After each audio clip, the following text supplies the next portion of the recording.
Alors, je ne sais pas si vous avez déjà remarqué, dans la Bible, Jésus et les apôtres prennent souvent les enfants comme modèle et les comparent aux chrétiens. Par exemple, est-ce que vous avez une citation qui revient régulièrement, qui vous vient en tête?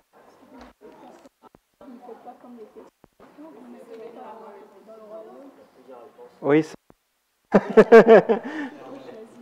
Donc, d'être comme des enfants pour entrer dans le royaume de Dieu.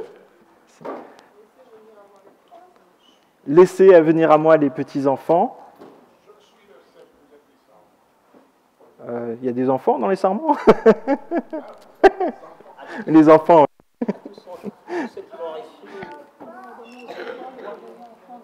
Oui, c'est ça. Donc, on voit qu'il y a enfants de Dieu, enfants de lumière, enfants du royaume.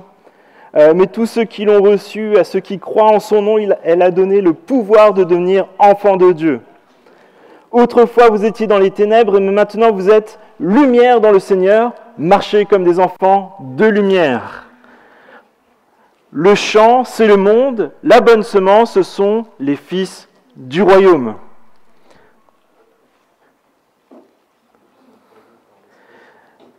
Ils ne pourront plus mourir parce qu'ils seront semblables aux anges et qu'ils seront fils de Dieu, étant fils de la résurrection. Tellement d'exemples, il y en aurait sans doute encore d'autres. Et voilà, c'est quelque chose de fort, quelque chose qui passe les évangiles, les épîtres, on est comparé à des enfants. Et dans le texte de ce matin, justement, c'est ce qui a été cité en premier. Voilà. C'est cette question d'être des enfants, c'est la clé. À cette question, comment entrer dans le royaume de Dieu comme des enfants? Ressembler aux enfants pour entrer dans le royaume de Dieu. Et dans le texte qu'on va voir ensemble, c'est être des enfants pour rentrer dans le royaume de Dieu. Et aussi cette hospitalité du royaume des cieux, comment la vivre. Et l'exemple qui est donné, c'est justement les enfants. Et je vous invite à ouvrir ensemble la Bible dans Matthieu 18. Et on lira les premiers versets de ce chapitre.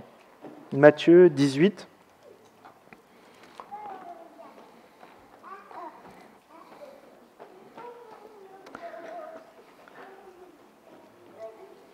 Matthieu 18, verset 1.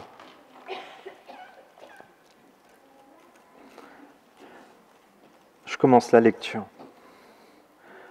À ce moment-là, les disciples s'approchèrent de Jésus et dirent : « Qui donc est le plus grand dans le royaume des cieux ?»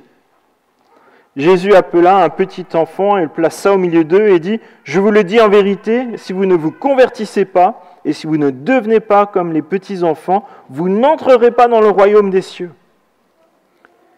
C'est pourquoi celui qui se rendra humble comme ce petit enfant sera le plus grand dans le royaume des cieux. Et celui qui accueille en mon nom un petit enfant comme celui-ci m'accueille moi-même. Mais si quelqu'un fait trébucher un seul de ces petits qui croient en moi, il vaudrait mieux pour lui qu'on suspende à son cou une meule de moulin et qu'on le jette au fond de la mer. Malheur au monde à cause des pièges. Les pièges sont inévitables, mais malheur à l'homme qui en est responsable. Si ta main ou ton pied te pousse à mal agir, coupe-les et jette-les loin de toi. Mieux vaut pour toi entrer dans la vie boiteux ou manchot que d'avoir 2 pieds et 2 mains et d'être jeté dans le feu éternel. Et si ton œil te pousse à mal agir, arrache-le et jette-le loin de toi. Mieux vaut pour toi entrer dans la vie avec un seul œil que d'avoir 2 yeux et d'être jeté dans l'enfer de feu. Faites bien attention de ne pas mépriser un seul de ces petits, car je vous dis que leurs anges dans le ciel sont continuellement en présence de mon Père céleste. En effet, le Fils de l'homme est venu sauver ceux qui étaient perdus. Jésus, il les cache, hein. Heureusement, il a dit. Ouais. Il est question d'entrer dans le royaume des cieux. À ce moment-là, les disciples s'approchèrent de Jésus et lui dirent : « Qui donc est le plus grand dans le royaume des cieux ?» Jésus prend un petit enfant, comme nous on vient de le faire, on le présente, il le place au milieu d'eux Et je vous le dis en vérité, si vous ne vous convertissez pas et si vous ne devenez pas comme des petits enfants, vous n'entrerez pas dans le royaume des cieux. Qui donc est le plus grand dans le royaume des cieux? Qui est le plus grand parmi nous? C'est cette question que les disciples avaient entre eux. Et quand Jésus leur répond, il faut s'imaginer que c'est les 12 apôtres qu'il a en face d'eux. Il faut se dire que 6 jours avant, si vous feuilletez votre Bible et que vous allez dans le chapitre 17, quelques versets au-dessus, Jésus prend Pierre, Jacques, et il monte sur une montagne et Jésus il est transfiguré. Il est dans la gloire éternelle et avec lui il y a Élie et Moïse. Et là tu fais, ah ouais, moi je vois ça. Je dois être comme ça. Hein. Il y a les impôts à payer. Et Jésus dit à Pierre, va pêcher et tu trouveras une pièce pour payer l'impôt pour toi et pour moi. Tu fais, ah ouais, quand même, moi j'arrive à faire ça, j'arrive à vivre ça, je suis un chanceux. Bon, si vous avez la taxe foncière à payer, vous pouvez essayer, mais je ne garantis pas. Hein. Rappelez-vous, Pierre a marché sur l'eau.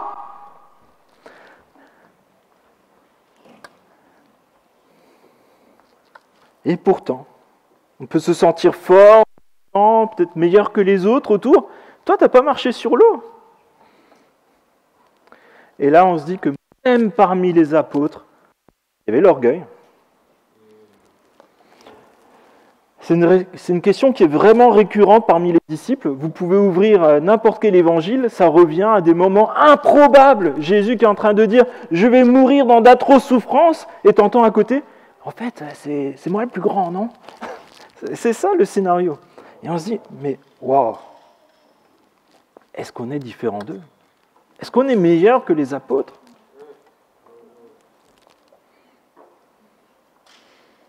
Et à cette question, qui est le plus grand dans le royaume des cieux?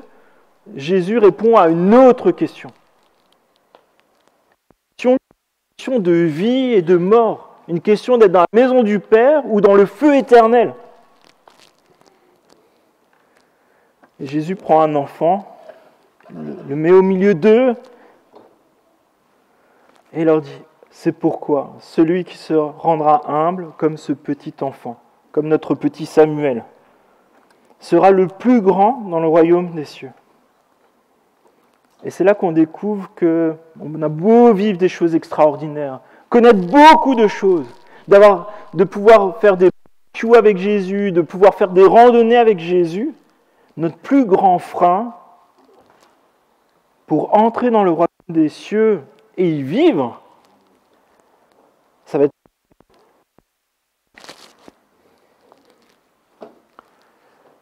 et l'humilité pour entrer dans le royaume des cieux, ça va être de reconnaître que tout vient de Dieu.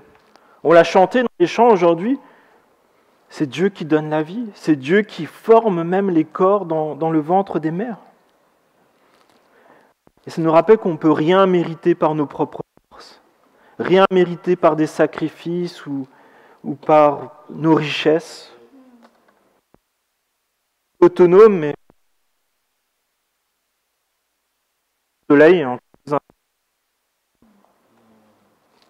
Et c'est vrai que les enfants, est-ce qu'ils sont vraiment différents? Est-ce qu'ils sont vraiment si humbles que ça?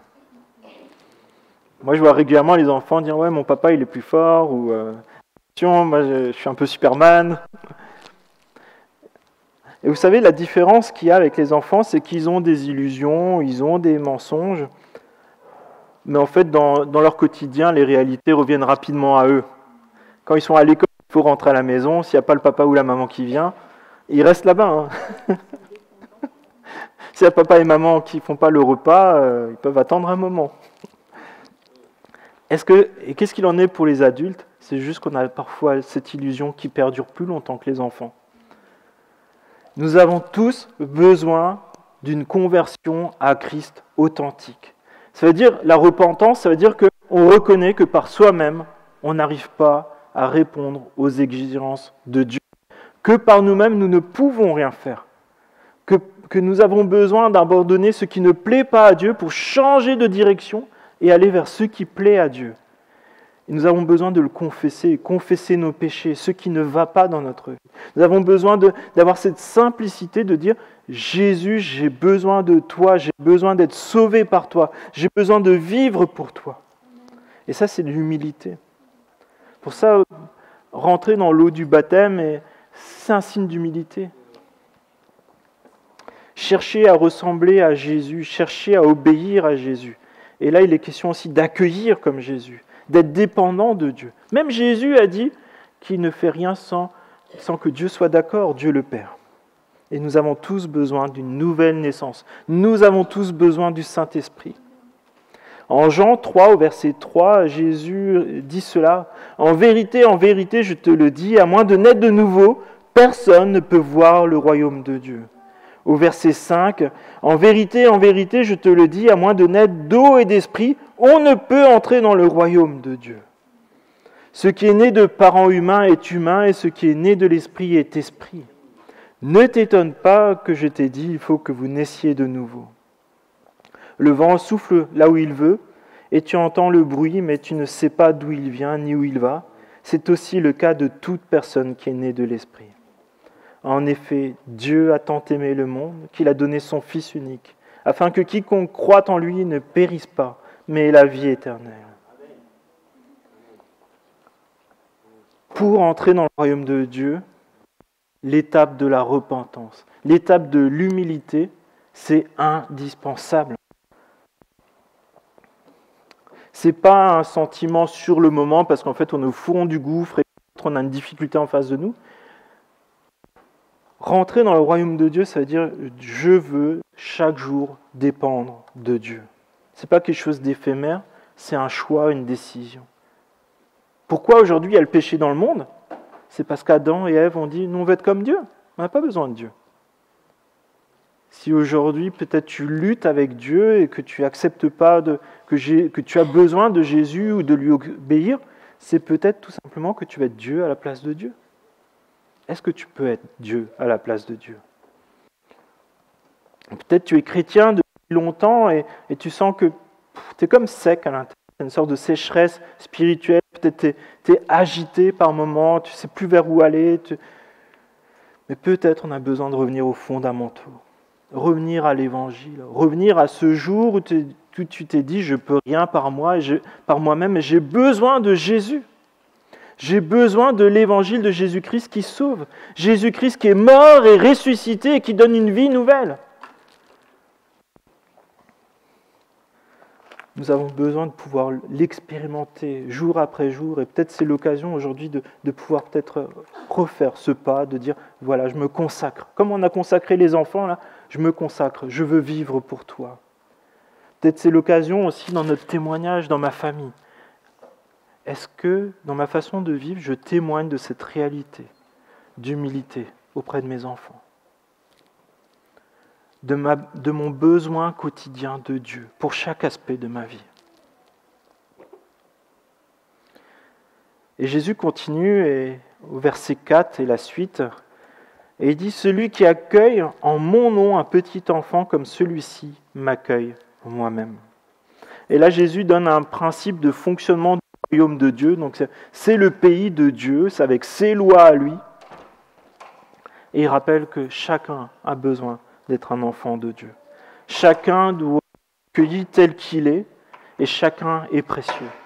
Alors pas précieux comme on peut l'entendre par rapport à peut-être voilà, t'es précieux, t'es précieuse parce que t'es beau, t'es belle. Non, non. Tu es précieux pour ce que Jésus a accompli. Jésus a donné sa vie pour toi. Jésus a souffert pour toi. C'est ça qui te donne ta valeur auprès de Dieu.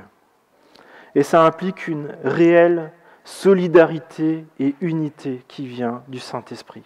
Parce que vous savez, le christianisme, c'est ni un club, ni un système religieux. Le christianisme biblique, tel qu'il est décrit dans la Bible, c'est une famille des enfants de Dieu qui vivent selon les lois du royaume. Et ce qui revient souvent comme loi du royaume, c'est la famille. Mais la famille selon le principe de Dieu. Ce n'est pas la famille où chacun est le chef, c'est Christ le chef. Et chacun est solidaire et s'encourage les uns les autres.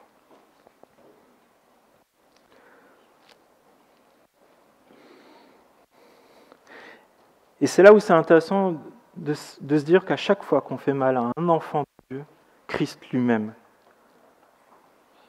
on lui fait mal. Vous savez, Saul, c'était quelqu'un qui avait un grand zèle religieux au point d'être meurtrier pour ses traditions, entre guillemets, religieuses. Parcourir des villes pour séparer des familles, mettre en prison, semer la terreur pour que tout le monde ait peur. Et à un moment, Jésus arrête net Saul. Il tombe même de son cheval ou de son âne, je ne sais plus. Cheval. Il tombe. Et Jésus, qu'est-ce qu'il lui dit ?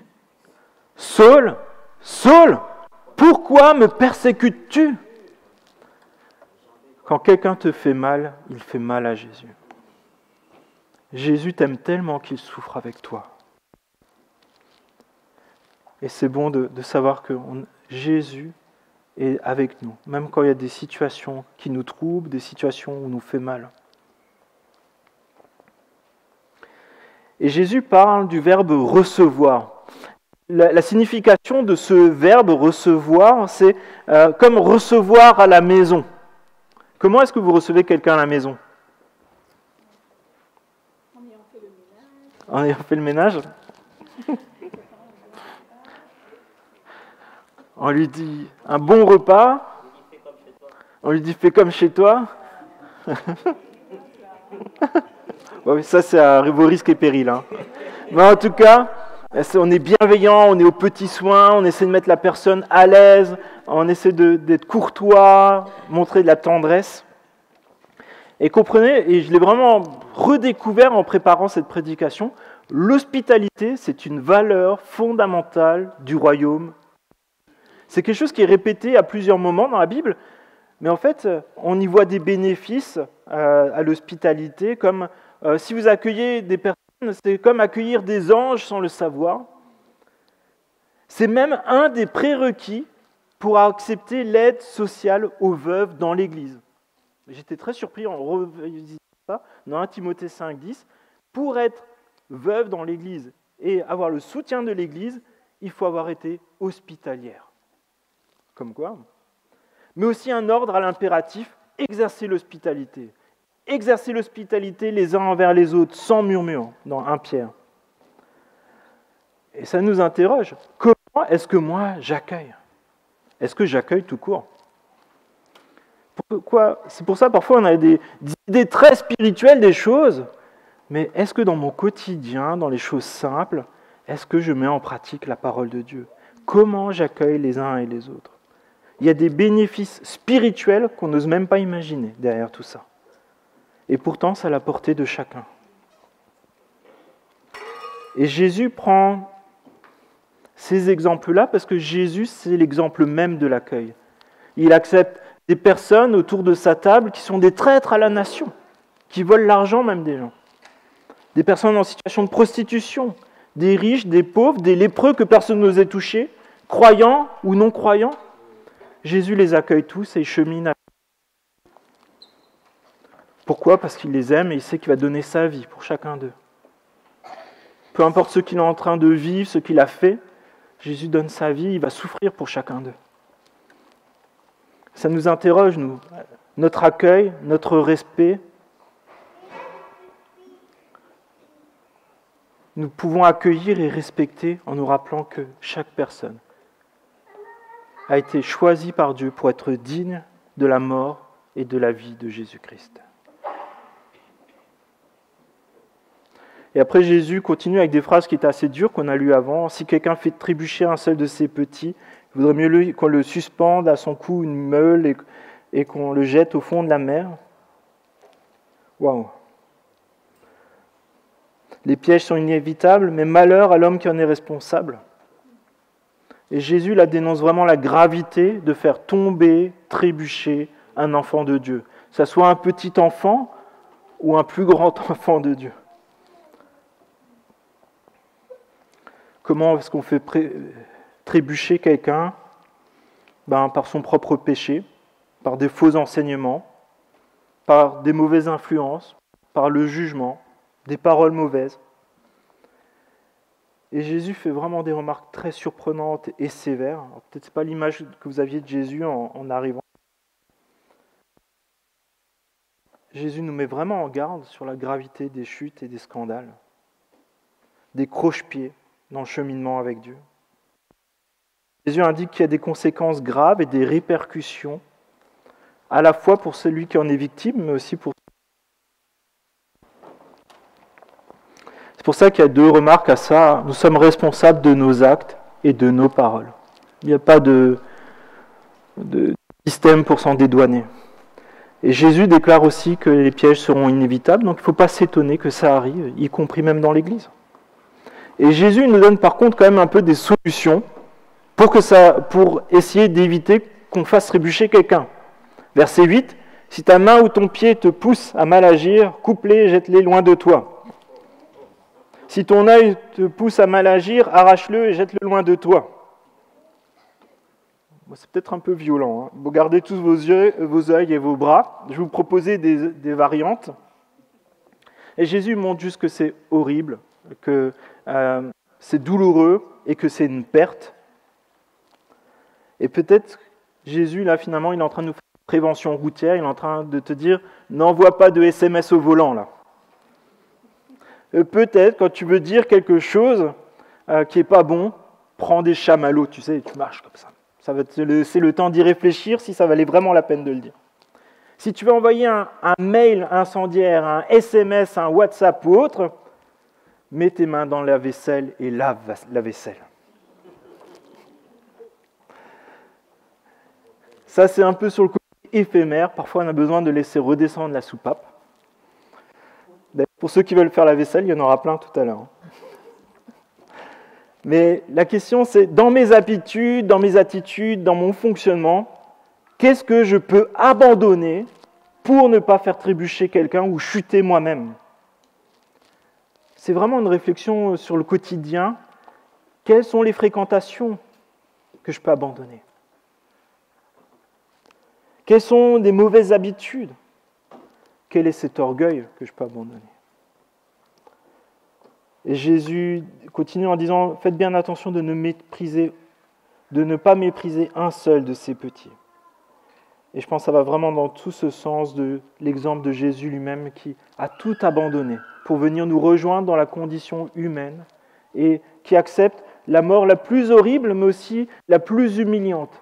C'était un signe de malédiction d'être accroché à la croix. Si Jésus a fait ça pour toi et pour moi, il ne nous demande pas de faire exactement la même chose, je te rassure. Mais qu'est-ce que je peux faire pour prendre l'exemple de Jésus?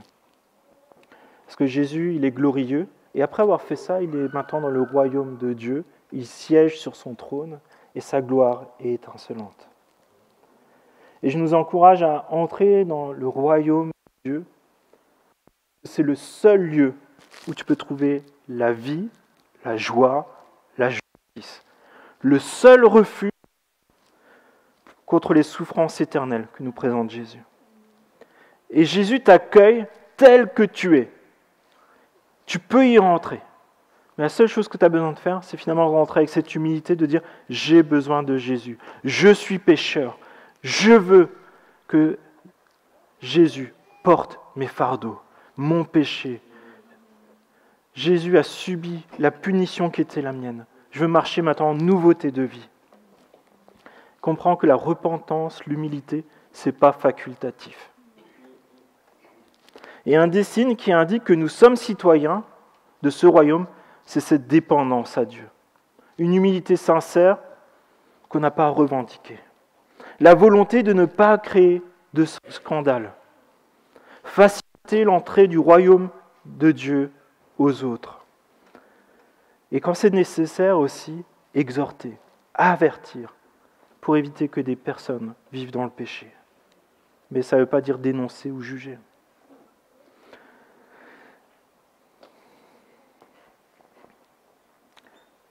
Alors il y a des moments où on chutera, des moments où on fera trébucher, des moments où on sera méprisant, des moments où on fera des scandales, volontaires ou involontaires.